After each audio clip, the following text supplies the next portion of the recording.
Muy buenas tardes, profesor Tapia. Mi equipo y un servidor le vamos a hablar acerca del tema de la esquizofrenia.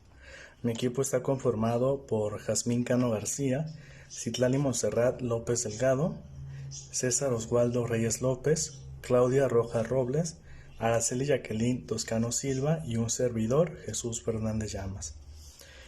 Un servidor comenzará hablando acerca de la introducción al proceso. Bueno, en este video vamos a hablar acerca de una de las enfermedades mentales más comunes y graves que podemos encontrar en nuestra sociedad. La esquizofrenia es una enfermedad cerebral grave. Las personas que la padecen pueden escuchar voces que no están allí. En ocasiones ellos pueden pensar que otras personas quieren hacerles daño y a veces también no tiene sentido cuando hablan. Los síntomas de la esquizofrenia suelen comenzar entre los 16 a los 30 años. Se dice que los hombres a menudo desarrollan síntomas a una temprana edad a comparación que las mujeres. Se dice que por lo general no se desarrollan después de los 45 años y existen tres tipos de síntomas. El primer síntoma son síntomas psicóticos, distorsionan el pensamiento a una persona. Aquí es cuando las personas que padecen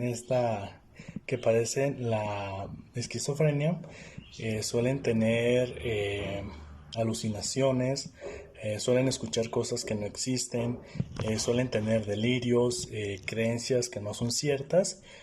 Y el segundo síntoma que padecen son síntomas negativos que hacen que sea difícil mostrar las emociones y tener una conducta normal. Aquí las personas pues suelen estar deprimidas, retraídas. Y el tercer síntoma que vamos a hablar son síntomas cognitivos que afectan el proceso del pensamiento. Aquí se dice que estas personas tienen problemas para organizar su información, para tomar decisiones y prestar atención a las demás personas. De igual manera, la esquizofrenia es una enfermedad mental grave que comporta una notable estigmatización y suele ser mal comprendida. Las personas que padecen esquizofrenia experimentan alteraciones del pensamiento, las emociones y la conducta y consideran difícil juzgar la realidad. Ello puede tener importantes consecuencias en la vida del paciente y de su familia. La esquizofrenia se debe a un desequilibrio de sustancias químicas que envían señales al cerebro, que es provocado por la percepción, que es ver, oír o pensar, o cosas que no son reales. Se dice que no se conocen bien cuáles son los factores que producen este desequilibrio en la esquizofrenia. Y tenemos que en el pasado las visiones sobre la esquizofrenia eran muy limitadas y se consideraba que las personas que estaban incapacitadas cuando padecían esta enfermedad sufrían mucho lo que era la marginación e incomprensión, manifestándose de diferentes formas con la protección necesaria. Se dice que a estas personas se les recluía de la sociedad, a de cuenta que se les encerraba en sus casas, no los dejaban salir. En muchas ocasiones sufrían una máxima institucionalización y en ocasiones se pensaba que estaban endemoniadas, que tenían un demonio, etc. Y conforme va pasando el tiempo, la perspectiva ha ido cambiando mucho a comparación a esta época.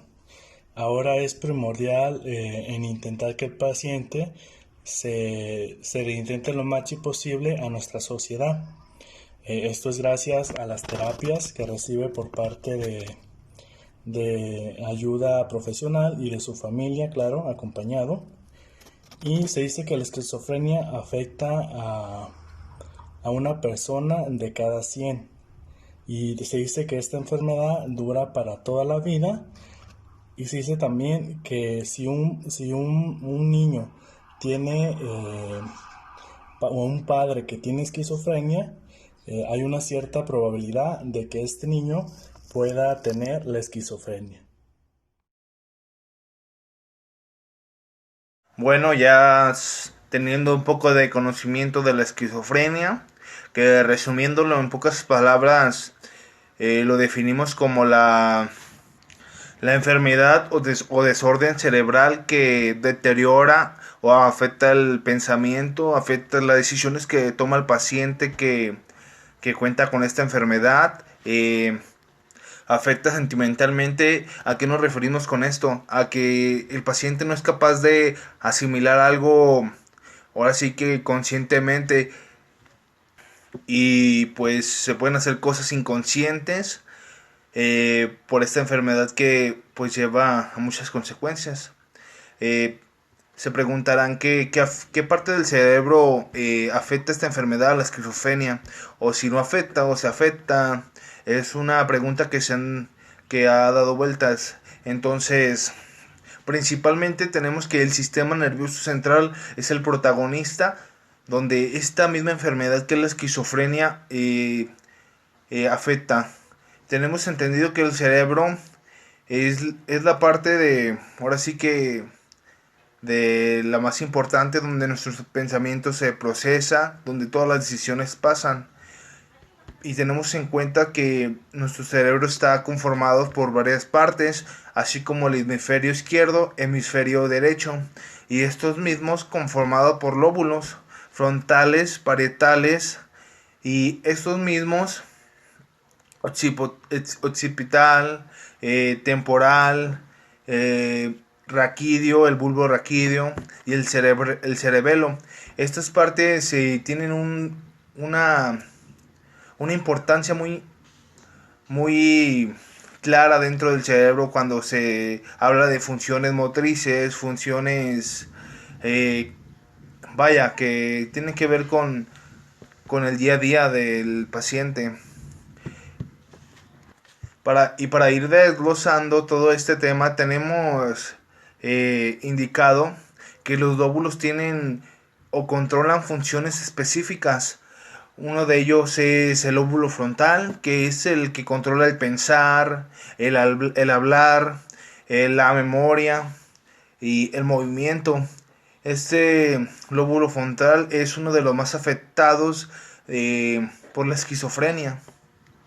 El lóbulo frontal también es uno de ellos, ya que este controla lo que es el lenguaje, lo que es el tacto. ¿Y a qué nos referimos con el lenguaje?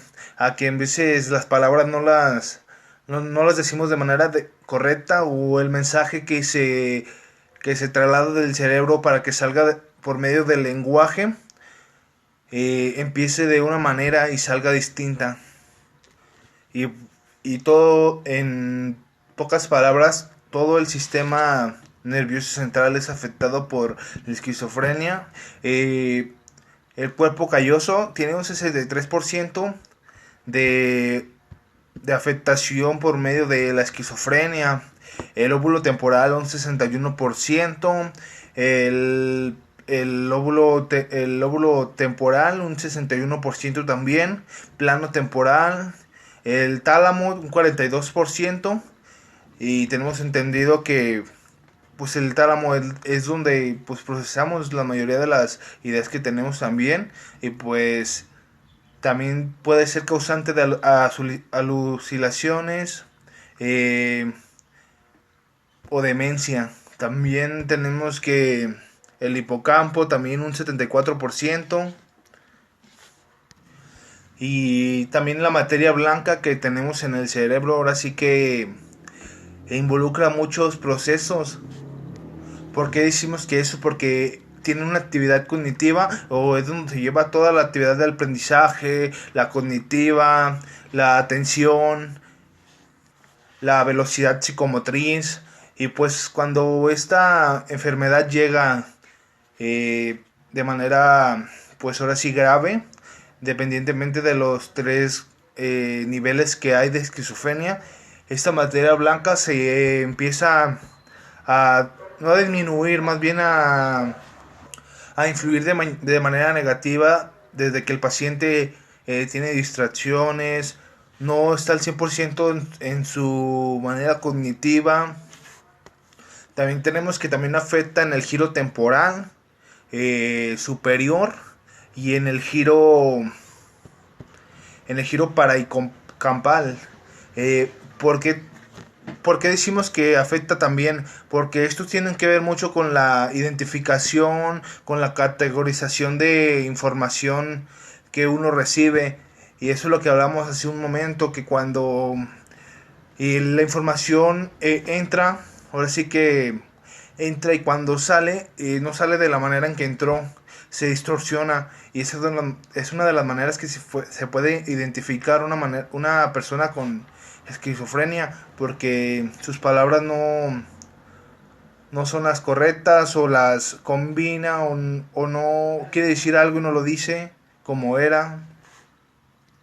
Los ganglios basales también son afectados por la esquizofrenia, ya que estos también tienen una función de la jerarquización de la secuencia de las acciones. ¿A qué nos referimos con esto? Nos referimos a que nosotros podemos hablar de algún tema, podemos estar haciendo algo y de repente nos pausamos y ya no es que no sabemos qué hacer, sino es que cambiamos de tema, se nos olvidó qué estamos haciendo o tomamos algo y no supimos qué hicimos y hacemos otra cosa.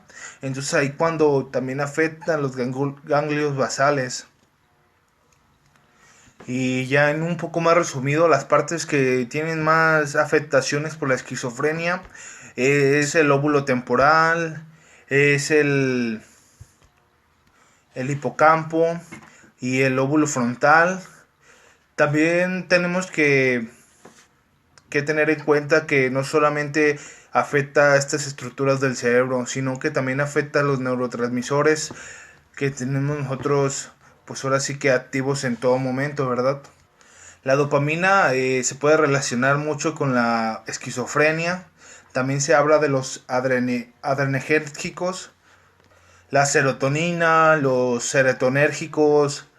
eh, Todos estos tienen que ver afectaciones por el comportamiento del paciente cuando tiene esta enfermedad. Yo les voy a hablar de lo que es la anatomía microscópica de regiones involucradas. Al realizar la revisión microscópica en las regiones involucradas, lo que se observó fue lo siguiente. Se observaron alteraciones del orden celular y reducción del número de células en ambos hipocampos y parahipocampos. Lo que también se observó fue el aumento de lipofucsina, predominante en neuronas piramidales de la corteza frontal, hipocampo y parahipocampo. También se revisó que había degeneración neofibrilar difusa de grado moderado en temporal medial,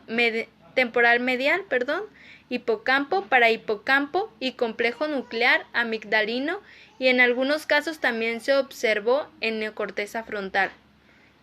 El cuerpo de Lewis en formación reticular de protuberancias en sustancias reticular y olivas protuberanciales, además del aumento notable de lipofucsina.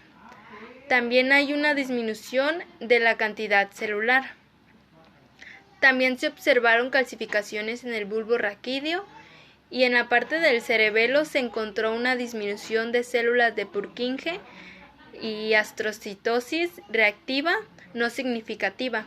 También se observó el aumento de lipofucsina en esta parte.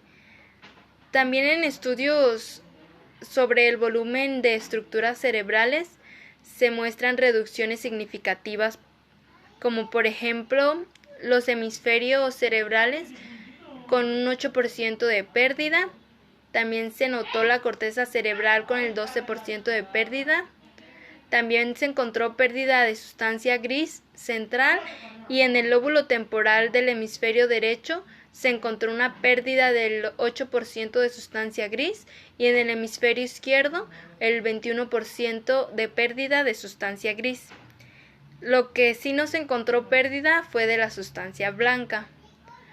Lo que también pudimos encontrar fue una reducción del segmento palidal interno, el segmento palidar interno, menos del 20%. También hubo adelgazamiento significativo de la corteza del parahipocampo, en reducción del 11%. Al igual se encontraron reducciones en el volumen de hipocampo, girus del parahipocampo, como reducciones en neuronas.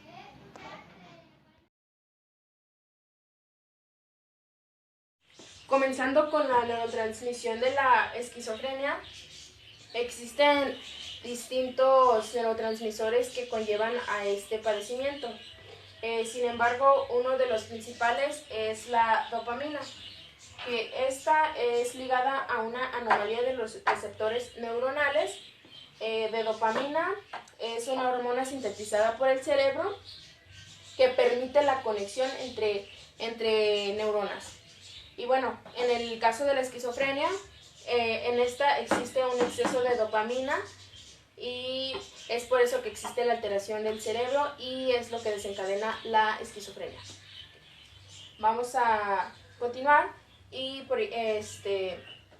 la mejor evidencia de la función de los genes y desconectividad de la esquizofrenia es la convergencia de evidencia, que implica múltiples genes que regulan no solo la conectividad neuronal en general, sino también la formación y eliminación de la sinapsis glutaminérgica en particular.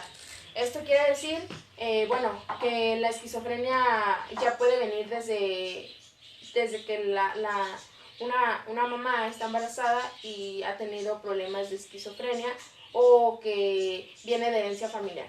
¿Okay? También existen neuronas dopaminérgicas, que estas neuronas dopaminérgicas utilizan a la dopamina como neurotransmisor.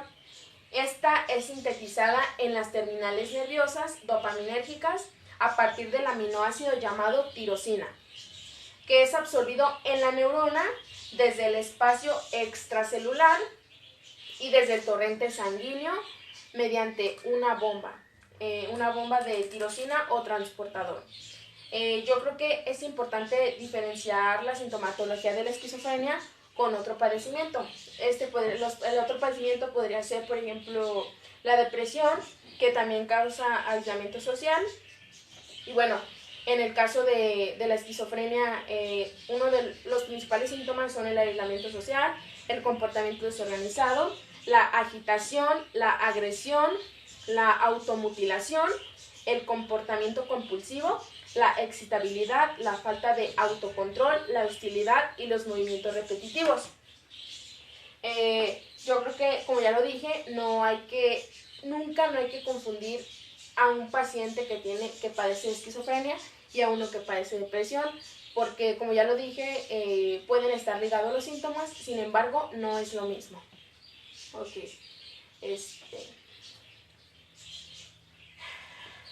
También, como ya lo comenté, también existe una alteración de la vía mesolímbica y a veces de la mesocortical. Yo creo que el consumir un fármaco que no está autorizado por especialistas puede alterar al paciente que padece o que está desencadenando la esquizofrenia.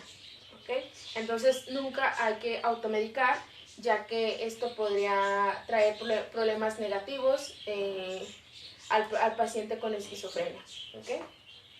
Y bueno, la vía mesolímbica generará síntomas positivos. La vía mesocortical va a generar síntomas cognitivos, negativos y afectivos. Y ya como conclusión, la mayoría de los síntomas de la esquizofrenia se puede explicar por la desregularización de las vías dopaminérgicas especialmente. Esto quiere decir que existe una desconectividad y no está el exceso de dopamina y no existe una buena comunicación neuronal. Entonces esto lo que hace en el cerebro es alterarlo, y es cuando las personas con padecimientos de esquizofrenia dicen que una persona les habla y otra les habla, y etcétera, o ven diversas caras o que no son ellos mismos. Y bueno, la hiperactividad de la vía dopaminérgica mesolímbica, que como ya lo dije son síntomas positivos, la hipoactividad de la vía dopaminérgica mesocortical al córtex prefrontal, que son síntomas cognitivos y negativos, la hipoactividad de la vía mesocortical, que son síntomas afectivos y negativos. Y bueno, yo creo que el cerebro tiene distintas alteraciones y sin embargo el principal neurotransmisor de la esquizofrenia es la dopamina. Ok, vamos a hablar sobre plasticidad cerebral en base a la esquizofrenia. Pero primero, ¿qué es plasticidad neuronal? Ok, la plasticidad neuronal es la capacidad que tienen esas áreas cerebrales o grupos neuronales pues de responder funcional y neurológicamente en el sentido de suplir las deficiencias que tienen pues a esta lesión. Okay, es como una neurona de responder cuando otra neurona ya está lesionada. Y para minimizar las alteraciones estructurales o fisiológicamente es importante la adaptación de la plasticidad cerebral en el sistema nervioso central. Y que esto es posible hacer gracias a este sistema nervioso que tiene la capacidad de pasar, de experimentar por estos cambios estructurales y funcionales detonados por influencias endógenas y exógenas que nos puede ocurrir en cualquier etapa de nuestra vida. En la esquizofrenia, el papel de la dopamina es muy importante, ya que en ese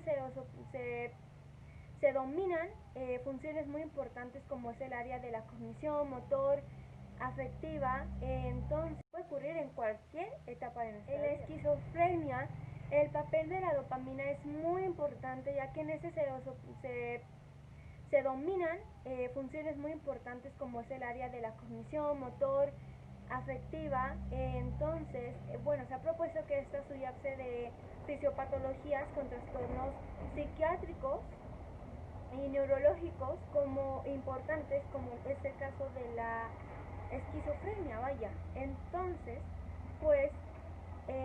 es por eso que la dopamina modula la neurotransmisión excitadora e inhibitoria y además afecta la plasticidad, por ende que afectando la plasticidad cerebral, sináptica, entonces es inducida dentro de los circuitos de regiones cerebrales y en la plasticidad sináptica que está asociado con el sistema de la dopamina, que ya sabemos que este tiene como función la cognición que involucra la memoria y el aprendizaje. Entonces en el desequilibrio de la dopamina en la esquizofrenia, que tiene una hiperestimulación subcortical de los receptores de 2 subyacentes a los síntomas, positivos y alteraciones cognitivas mediadoras de la hipodopaminergia cortical y síntomas negativos. Para tener un diagnóstico son necesarios los siguientes puntos: la historia clínica, psiquiátrica y médica general, la historia psicosocial e historia psiquiátrica familiar, el examen del estado mental, la evaluación física que incluya una exploración neurológica. En primer lugar, para el diseño del plan terapéutico, se deberán establecerse los siguientes objetivos del plan terapéutico, ya sea a corto, medio o largo plazo. En segundo lugar, tener en cuenta el tipo de tratamiento que se llevará a cabo, contando con la participación del paciente y de su familia. Las diferentes alternativas de tratamiento farmacológico, ya sean antipsicóticos y otras medicaciones. Intervenciones de rehabilitación psicosocial. En tercer lugar, se deberán considerar en función el estado clínico de tratamiento elegido, el ámbito donde se llevará a cabo. La elección del tratamiento deberá basarse en la situación clínica del paciente, la preferencia de él y de su familia. Los tratamientos farmacológicos son muy indispensables tanto en el tratamiento de pacientes con esquizofrenia como los primeros episodios psicóticos. Los fármacos antipsicóticos son el principal tratamiento farmacológico de pacientes con esquizofrenia. Los fármacos antipsicóticos se clasifican en dos. En primera tenemos los antipsicóticos de primera generación o también llamados convencionales. Estos se clasifican en 3 grupos según su potencia antipsicótica. La primera es en alta potencia, como lo es la haloperidol.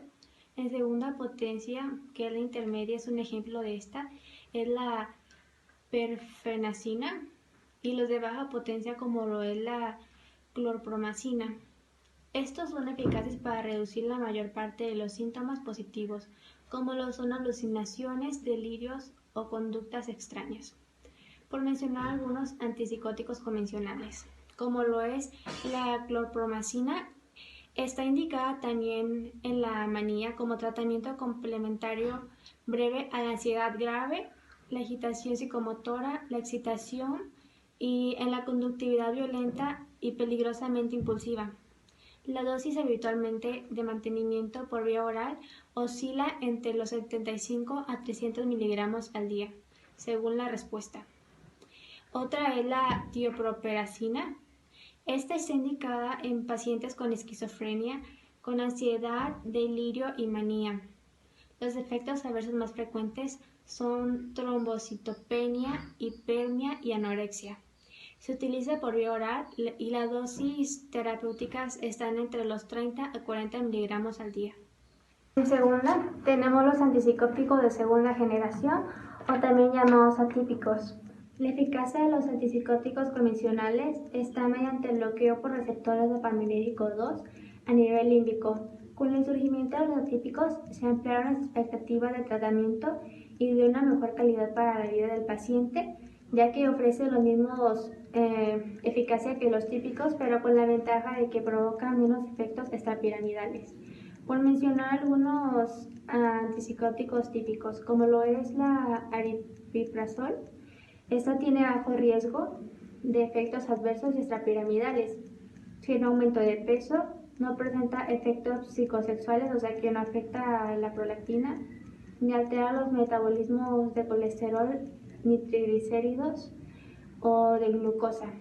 Se utiliza por vía oral de 10 a 15 miligramos al día.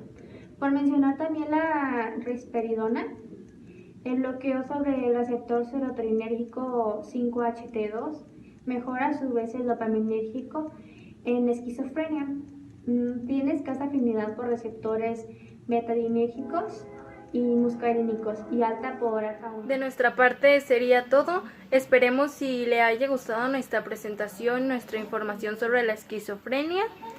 Le agradecemos, profe, que se le haya tomado el tiempo para darnos las clases en los videos. Muchas gracias y esperemos que le haya gustado nuestra presentación.